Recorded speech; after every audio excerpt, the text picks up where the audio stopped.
नमस्कार दोस्तों, ज्ञान के खजाने में आप सभी का फिर से तहे दिल से स्वागत है। मैं कुमार गौरव फिर से ज्ञान के खजाने में लेकर आ चुका हूं एक नया एपिसोड, एक नया वीडियो। तो दोस्तों, आज के एपिसोड में हम एक कहानी लेकर आए हैं आपके लिए, खास आपके लिए। और जैसे कि हमारी पहली कहानी थी कर्ज वाली लक्ष्मी, जिसे आपने देखा या नहीं देखा होगा तो प्लीज़ जाकर ज़रूर सुने, ज़रूर देखें। बड़ा ही प्यारा इमोशनल कहानी है।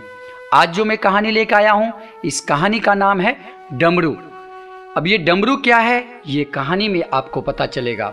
दोस्तों, साथ ही मैं बता देना चाहता हूँ कि कल हमारी बहुत ही प्यारी सी सॉन्ग रिलीज हो रही है, जो रोमांटिक सॉन्ग है, जिसका नाम है तू मेरे दिल में रहती है। तो प्लीज़ आप लोग उससे भी अपना प्यार आशीर्वाद दें। इस गाने को सुनकर आपको ज़रूर है कि इसके वर्डिंग को सुनकर आपको 90 का ज़माना याद आ जाएगा। जैसे कुमार सानू, उदित नारायण के टाइम में लिरिक्स लिखे जाते थे, उसी टाइप के लिरिक्स इसमें यूज हुए हैं।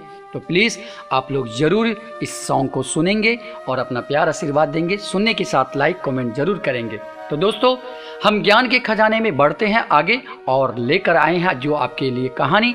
इस कहानी को सुने और इनसे आपको क्या सीख मिलती है मुझे कमेंट बॉक्स में ज़रूर बताएं। तो दोस्तों, डमरू की कहानी कुछ इस प्रकार है। एक बार की बात है, देवताओं के राजा इंद्र किसानों से किसी कारण नाराज हो गए। 12 वर्षों तक बारिश न करने का निर्णय लिया। किसानों से कहा, अब आप लोग 12 वर्षों तक फसल नहीं कर सकेंगे। इंद्र भगवान की बात सुनकर सभी लोग चिंतित हो गए और चिंता भाव से इंद्र भगवान से उन्होंने प्रार्थना की कि वह वर्षा को ना रोके, कृपया कर वर्षा होने दे। इंद्र ने कहा, यदि भगवान शंकर अपना डमरू बजा देंगे तो वर्षा हो सकती है।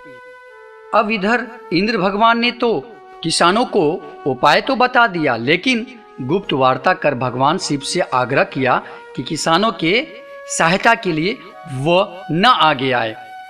जब किसान भगवान शंकर के पास पहुंचे तो भगवान ने कहा, डमरू तो 12 वर्ष बाद ही बजेगा।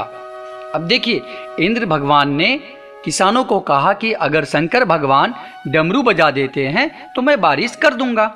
इधर इंद्र भगवान ने शंकर जी से प्रार्थना की कि वह किसान की सहायता ना करे।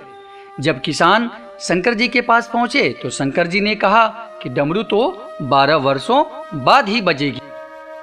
सभी शंकर भगवान की बात सुनकर निराश हो गए और सभी आपस में निर्णय लिया कि अब 12 वर्षों तक तो खेती हो नहीं सकती है, तो चलो 12 वर्षों तक हम अब खेती का फसल नहीं कर पाएंगे। अब सभी किसान अपने घरों में दिन काटने लगे और 12 वर्षों का इंतजार करने लगे। लेकिन उन्हीं किसानों में से एक किसान ऐसा भी था जिसने अपना खेत में काम करना नहीं छोड़ा। वह रोज की तरह अपने खेतों में जाता, खेतों में हल देता, उसमें बीज बोता, खाद देता, जो भी होती है किसानों की, वो अपने काम को करता रहता था। यह माजरा पूरे गांव वाले लोग देख रहे थे और उसका मजाक उड़ाने लगे। कुछ वर्षों बाद गांव वाले इस परिश्रमी किसान को पूछने लगे, जब आपको पता है 12 वर्षों तक वर्षा नहीं होने वाली है, तो क्यों आप अपना ऊर्जा और समय बर्बाद कर रहे हैं? सभी किसानों की बात सुनकर वह किसान ने उत्तर दिया, मैं भी जानता हूं 12 वर्ष फसल नहीं आने वाले, लेकिन मैं ये काम अपने अभ्यास के लिए कर रहा हूं,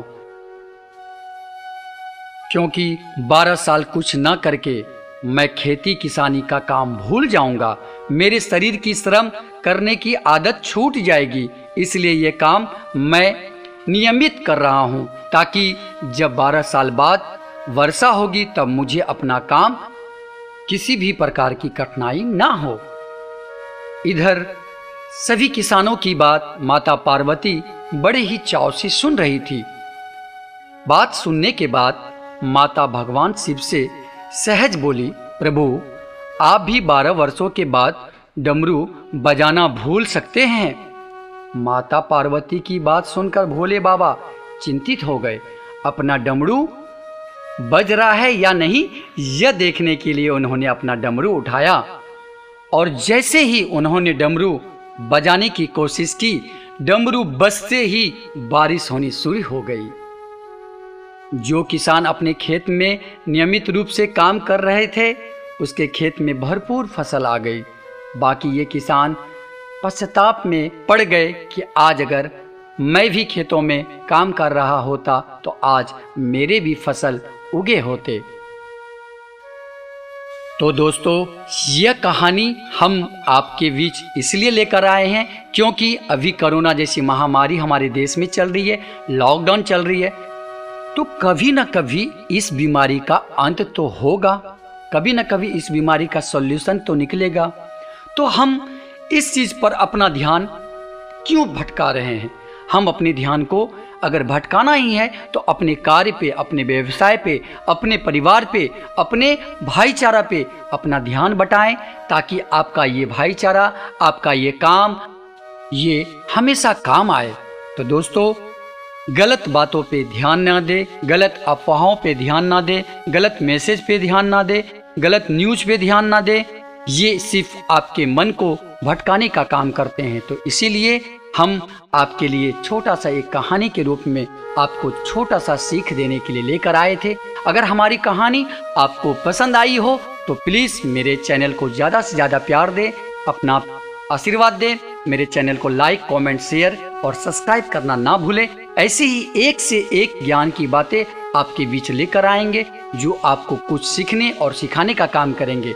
तो दोस्तों, अगर इस कहानी से आपने कुछ सीखा तो प्लीज़ ज़्यादा से ज़्यादा इस कहानी को शेयर करें, ताकि हमारी बात हर किसी तक जा सके, हर भारतीय ये समझ सके कि आज मुसीबत है तो कल अच्छा भी होगा, आज शाम हुआ है तो कल सवेरा भी होगा, उसी तरह आज बुरा है तो कल अच्छा भी होगा। फिर एक कहानी के साथ, एक नए एपिसोड के साथ हम फिर से हाजिर होंगे। तब तक सुरक्षित रहिए, सावधान रहिए। जय हिंद।